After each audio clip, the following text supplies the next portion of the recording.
বদরের ময়দানে এই পাশে কোরাইশ, এই পাশে মুসলমানেরা। বিশ্বনবী জালাময়ী ভাষণ দিলেন, তোমরা দেখতে পাচ্ছ এটা বদরের ময়দান না, এটা আল্লাহর জান্নাত, ওই জান্নাতের দিকে ছোট।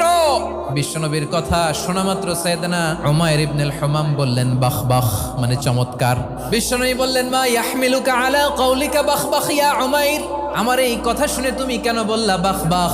ইয়া রাসূলুল্লাহ, আপনার এই কথা শুনে আমি বড্ড খুশি হয়েছি, আর আমি প্রত্যাশা করছি আমি যদি ওই জান্নাতের মালিক হতে পারি তাহলে কতই না ভালো হতো। সুবহানাল্লাহ বলেন। বিশ্বনবী বললেন উমাইর আনতা মিন আহলিহা, তুমি ওই জান্নাতের অধিবাসী, তুমি জান্নাতি। উমাইর চিন্তা করলেন আমি জান্নাতি, নবীর মুখ দিয়ে যখন বেরোইছে ওই জান্নাতে তো আমার ঢুকতেই হবে, কিন্তু হাতে 3টা খেজুর খেয়ে যদি জেহাদের ময়দানে যাই তাহলে জান্নাতে যেতে তো দেরি হয়ে যাবে।